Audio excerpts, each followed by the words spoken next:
Bien, c'est parti. Donc, nous continuons notre révision et cette fois-ci, nous sommes dans la deuxième séance qui concerne l'ajustement et la corrélation. Cette séance va complète ce qu'on a fait dans la séance précédente, c'est-à-dire en fait les méthodes d'ajustement. On va parler de corrélation, on va parler de régression. Alors, si vous n'avez pas regardé la première séance, je vous conseille de la regarder, ça m'évite de revenir dessus, parce que dans cette première séance, j'ai expliqué un peu la logique de la corrélation, de l'ajustement. J'ai expliqué un peu les différentes méthodes que nous allons commencer à étudier maintenant, c'est-à-dire la méthode d'ajustement linéaire, logarithmique, exponentielle et la dernière de puissance. Donc, je vous conseille vivement de regarder la logique, cette séance-là qui n'est pas longue, et ça vous permet de comprendre ce qu'on va faire.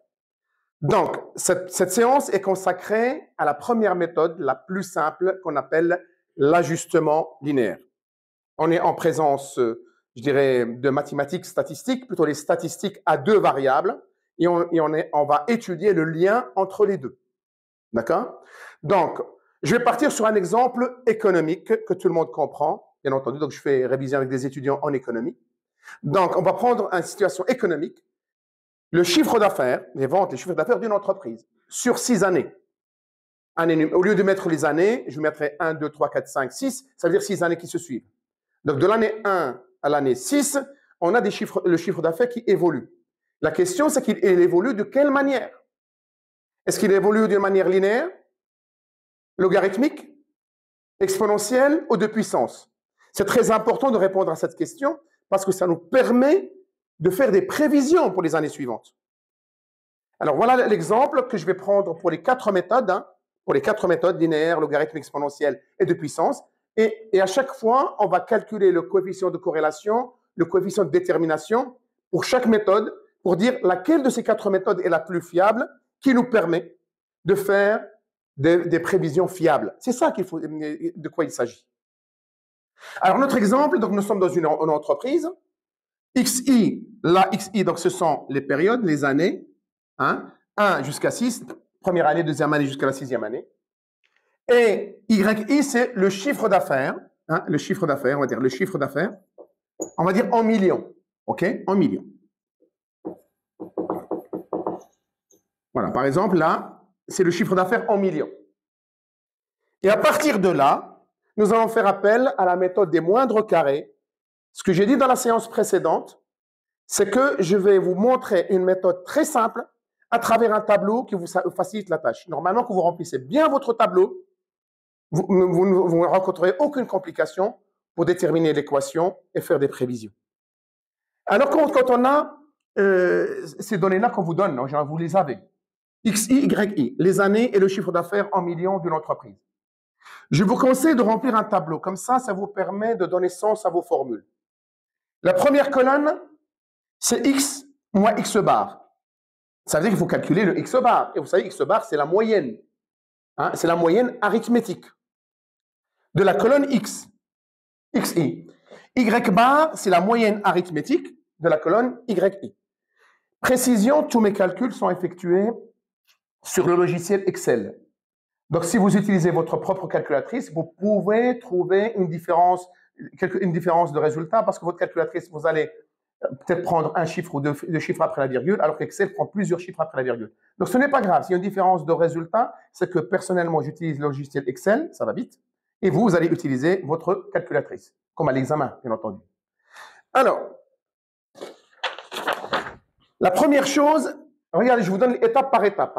La première chose, il faut calculer le total de la colonne XI. Je vais changer de total. Donc, si vous additionnez 1 plus 2 jusqu'à 6, vous allez trouver 21.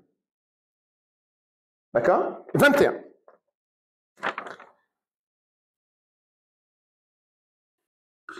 Bien. Vous faites le total de la colonne YI. 2, 4, plus 3, 6, plus 4, plus 7, plus 10, vous allez trouver 30. J'ai fait exprès pour avoir un chiffre rond. D'accord? Donc, c'est plus facile.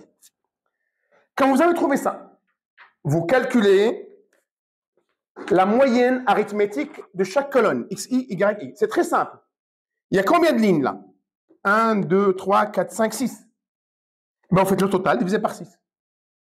Donc, 21 divisé par 6 et vous allez trouver 3,5. Donc x bar, là, x bar égale 3,5.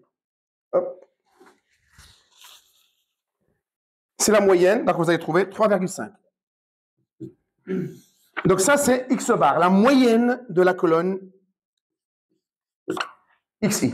C'est bon? Vous faites la même chose pour la colonne yi. Le total, c'est 30 divisé par le nombre de lignes. Donc il y en a 6. 1, 2, 3, 4, 5, 6.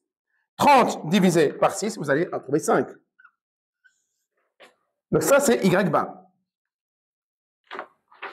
C'est bon? Et quand vous avez trouvé ça, vous pouvez remplir les deux colonnes là. C'est très simple. Pour la colonne x moins x bar, regardez, je m'occupe de la colonne xi, parce qu'il s'agit de x. Et bien pour la première, je fais 1 moins 3,5. Pour le deuxième, je fais 2 moins 3,5. Après 3 moins 3,5. À chaque fois, j'enlève la moyenne. Vous avez compris ça? C'est pas compliqué. Et vous remplissez votre colonne. D'accord? Et normalement, si vous avez bien fait votre calcul, normalement, vous devez obligatoirement trouver à peu près 0 là. La somme de cette colonne, vous devez arriver à 0. À peu près. C'est une façon de vérifier. Je passe à la colonne y moins y bar. Je m'occupe de là. Donc, je fais 2,4 moins la moyenne. À chaque fois, j'enlève la moyenne y bar. OK? Et je remplis. Donc là, je remplis ma colonne y moins y bar. OK? Après, c'est très simple. Regardez. La colonne x moins x bar, je la mets au carré. Moins 2,5 au carré, moins 1,5 au carré. Vous avez compris, le carré, c'est toujours positif. Donc, tous les résultats là seront positifs. Donc, moins 2,5 au carré, on trouve 6,25. Oui. Et ainsi de suite, moins 1,5 au carré, et ainsi de suite. Donc, je vais remplir la colonne. Et là, j'ai rempli ma colonne. Juste une précision, là, la colonne avant, vous avez compris, en fait, normalement, vous devez arriver aussi à un total de 0, à peu près. C'est une façon de vérifier aussi. Vous devez arriver approximativement à 0, tout dépend les arrondis. Et après, quand vous avez rempli la colonne x moins x bar au carré, vous calculez le total de cette colonne-là. Et vous arrivez à un total de 17,5. Oui, 17,5. Je fais la même chose pour la colonne y moins y bar, c'est-à-dire cette colonne-là, chaque résultat de cette colonne, je le mets au carré et je remplis ma colonne-là. Je vais la remplir.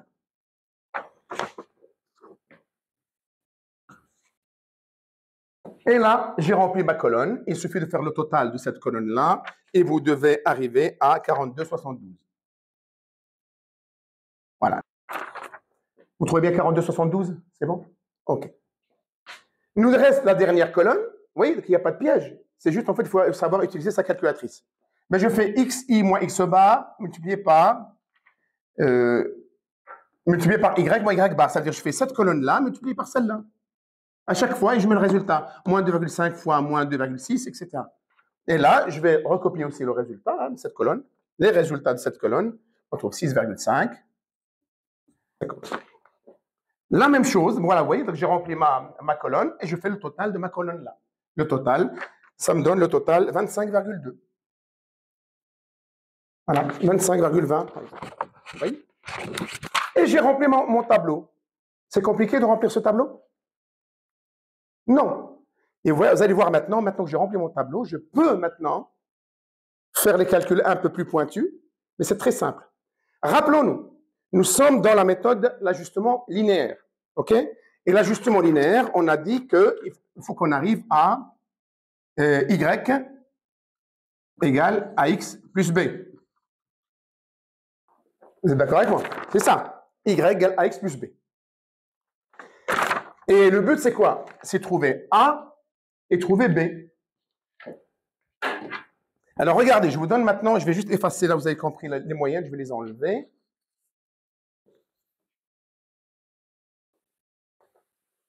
Donc, j'ai dit, il faut trouver A et B. Pour pouvoir remplacer là, on a notre équation qui nous permet de faire des prévisions. Cette équation nous permet de faire des prévisions.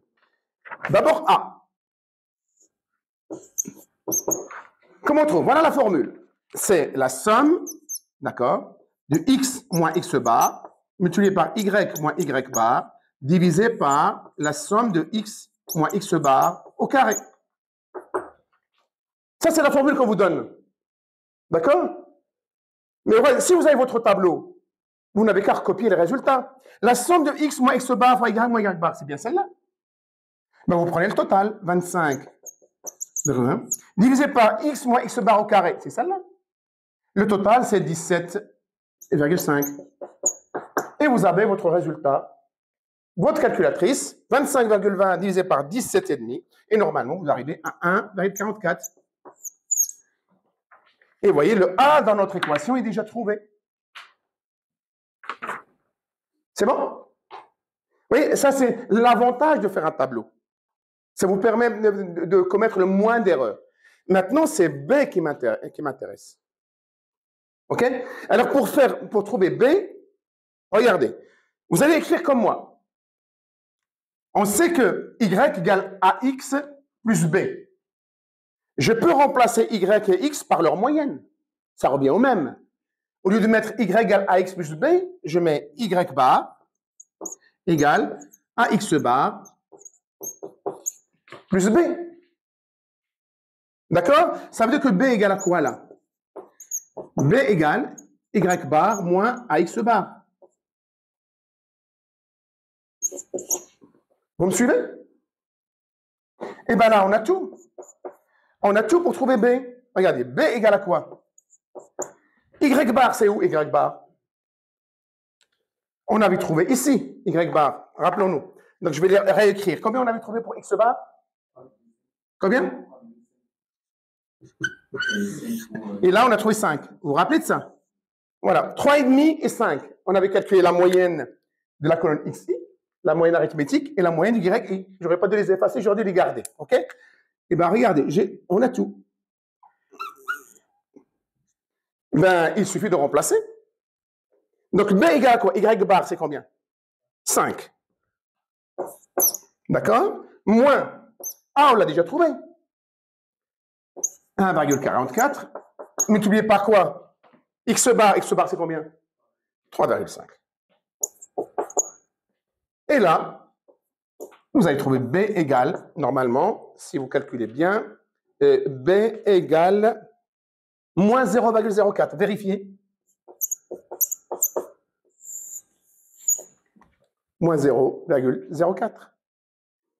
C'est ça. Et bien maintenant, on a tout. On peut maintenant écrire notre équation. Donc, je fais Y égale A, c'est 1,44. AX plus B, attention, comme c'est négatif, ça devient moins. Moins 0,04. Et je l'entoure. Voilà notre équation, notre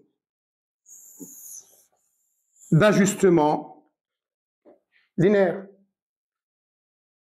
C'est bon? Ce n'est pas compliqué.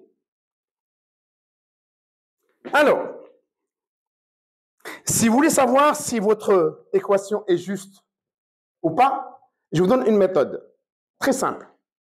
C'est que vous allez, regardez, je vais effacer là.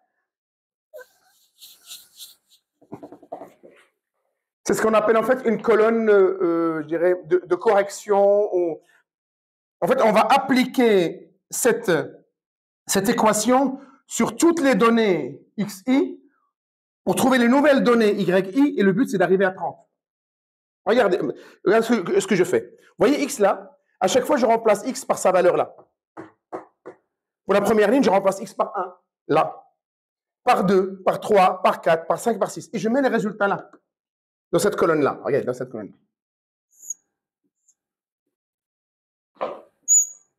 OK? Regardez. Si, vous n'êtes pas obligé de faire ça. Hein. Le but, en fait, c'est de faire des prévisions. On va le faire, par exemple, pour la 7e année. On va faire combien? Quel sera le chiffre d'affaires pour la 7e année? À partir de là. Mais c'est juste pour une méthode pour voir si votre équation est bien juste.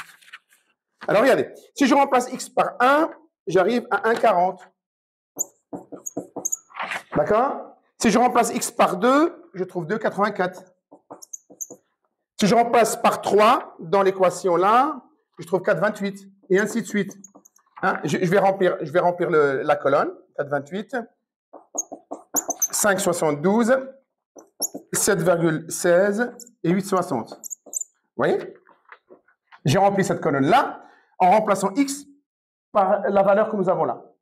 Eh bien, si votre équation est bien juste, normalement, le total de cette colonne doit être, je vais appeler cette colonne Y', par exemple, Y'. Eh bien, le total là, vous devez arriver au même résultat que le 30 qui est là. Oui? Y 30, eh bien, si vous additionnez là, vous devez arriver à 30. Et normalement, on arrive à 30. En appliquant cette équation d'ajustement linéaire pour corriger les données là, d'accord? Et vous devrez attendre. Donc, c'est une façon de dire, ah, mon calcul est juste. C'est bon? Vous n'êtes pas obligé de faire ça, mais voilà, je vous donne un conseil, si vous voulez, voilà, si vous avez le temps, faites-le. Bien. Alors maintenant que j'ai trouvé mon équation, je dois devoir calculer la fiabilité de cette méthode. Est-ce qu'elle est bonne? Est-ce qu'elle s'applique à notre situation? Est-ce que le chiffre d'affaires suit une progression linéaire? Et pour ça, je dois calculer le coefficient de corrélation et le coefficient de détermination. Alors, ce n'est pas compliqué. Donc, j'écris coef de corrélation qu'on appelle R minuscule. Et la formule est très simple. La formule est très simple. Vous allez d'abord regarder. La formule, c'est, je vous donne la formule d'abord, la somme de xi, x moins x bar fois y moins y bar, divisé par, d'accord, racine carrée de x moins x bar au carré, multiplié par racine carrée de y moins y bar au carré. Je remplace R égale x moins x bar, y moins y bar, c'est celle-là, donc c'est 25, 20. Je remplace 25, 20. Divisé par racine carrée de 17,5, multiplié par racine carrée de 42,72. Et normalement, vous devez trouver 0,92 supérieur à 0. Est-ce que vous vérifiez ça? Dites-moi. Et on trouve 0,92. Donc, le coefficient de corrélation est supérieur à 0, donc il est positif. Ça veut dire, quand le coefficient est positif, ça veut dire en fait que les deux variables, x et y, croissent dans le même sens. On le voit là. 1, 2, 3, il progresse. Et bien là aussi, on voit que le chiffre d'affaires augmente. Quand le coefficient de corrélation est supérieur à 0, ça veut dire que les deux variables varient dans le même sens. Et en plus, 0,92 s'approche de 1. Donc, on peut dire qu'il y a une forte corrélation. D'accord? C'est bien de transformer ce coefficient de corrélation par un pourcentage de fiabilité que j'appelle coefficient de détermination. Coefficient de détermination. Que j'ai traité dans la séance précédente. Je vous ai expliqué ce que ça veut dire. Ben, je vais juste mettre, hop, comme ça. Et bien, c'est tout simplement, ça s'écrit R au carré, comme ça, R au carré. Voilà, égal à quoi? Ben, vous mettez le coefficient de corrélation au carré. D'accord? Au carré. Et là, vous allez trouver 0,84 849. Voilà. Et quand vous allez trouver ce résultat, vous le multipliez par 100. Et là, vous trouvez 84,90%. C'est ça. Donc, vous trouvez 84,90%. Donc, coefficient de corrélation 0,92, coefficient de détermination 84,90%. Comment interpréter ce résultat? Eh bien, 84, elle est presque 85%. Hein. On dit 85% de la variation du chiffre d'affaires durant les 6 années s'explique par l'ajustement linéaire, par l'équation d'ajustement linéaire. Je répète, 85% de la variation de chiffre d'affaires durant les 6 ans s'explique par l'équation de l'ajustement linéaire. Vous voyez? Vous allez me dire, ah oui, 84%. Mais là, il ne faut pas prendre tout de suite une décision comme ça. Il dit, ah, c'est la méthode la plus fiable. Mais comment vous le savez? Il faut d'abord calculer les 3 autres méthodes. Ça se peut que parmi les 3 autres méthodes qui restent, on va trouver 100%. Donc, à ce stade, 84,90%. Donc, la question maintenant, quel est le chiffre d'affaires prévisionnel à la 7e année? Oui. Première année, deuxième année, sixième année. Maintenant, je veux calculer le chiffre d'affaires prévisionnel de la période 7, de l'année 7, de la 7e année.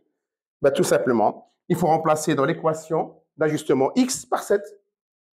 Donc, je mets F de 7. Comme ça, hop.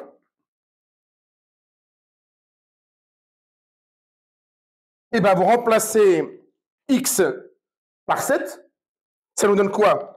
1,44 fois 7 moins 0,04. Et normalement, vous allez trouver un résultat égal à 10,04 millions d'euros. C'est le chiffre d'affaires. C'est le chiffre d'affaires prévisionnel, celui-là. Le chiffre d'affaires prévisionnel de la 7e année s'élève à 10,04. Mais c'est là que je fais appel à votre bon sens, encore une fois. N'appliquez pas bêtement la formule. Moi, ça ne me convient pas, cette méthode. Ben, regardez la logique. Il commence à de 4, 3, 6, il commence à exploser là. 4, 7, 10. Normalement, si je suis cette tendance-là, on doit être vers 12, 13, 14, 15. On nous dit ça a augmenté. Presque il stagne après avec la méthode linéaire. Donc, j'ai tous les droits de douter de cette méthode. Je doute. OK? Pourquoi je doute? Alors, regardez. Je vous ai dit dans l'étape précédente, avant même de faire les calculs, je peux avoir déjà une idée sur la méthode d'ajustement la mieux adaptée à la situation. À l'étape précédente, je vous l'explique. Et je vous ai donné la méthode. C'est quoi la méthode? Avant même de faire tous vos calculs, etc., pour avoir juste une petite idée, ça ne veut pas dire qu'il est fiable à 100%. Vous prenez vos deux colonnes là, d'accord? Et vous faites une représentation graphique des deux colonnes. Et ça vous donne à peu près, approximativement, la tendance. Et cette tendance vous donne une idée sur la méthode d'ajustement qu'il faut faire. Linéaire, logarithmique, exponentielle ou de puissance.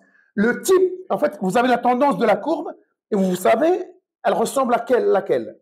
Mais si vous voyez bien la représentation graphique de nos deux colonnes-là, on est loin de la droite. Donc, même si on a trouvé 85% de coefficient de détermination, je vois qu'il y a une incohérence dans le chiffre d'affaires prévisionnel. Vous voyez? Mais je fais quand même les calculs. Mais on va voir, quand on passera aux 3 autres méthodes, laquelle est la plus fiable. Avez-vous des questions? Avez-vous des questions? Non? Je n'ai pas compris. Là? Tu fais 1. Alors, comment le trouver là? Ça, c'est en fait 10,04, c'est millions d'euros de chiffre d'affaires. Hein. Je prends la question, c'est tu ne comprends pas d'où ça vient les 10,04. Ça, c'est le chiffre d'affaires prévisionnel à la 7e année. Là, on s'arrête à la 6e, on veut prévoir la 7e année. Je prends l'équation d'ajustement linéaire et vous remplacez x par 7. Ça nous fait quoi? 1,44 fois 7. Et le résultat, vous faites moins 0,04. Et vous arrivez à 10,04. C'est le chiffre d'affaires prévisionnel de la 7e année. Des questions? Pas de questions? Eh bien, j'espère que vous avez compris un peu la logique. Qu'est-ce que je veux vous expliquer? Toujours le bon sens, ne pas appliquer bêtement les formules. Voilà une méthode que je vous montre. Vous pouvez interpréter. Ça nous permet maintenant d'aller visiter les 3 autres méthodes qui nous restent, c'est-à-dire logarithmique, exponentielle et de puissance.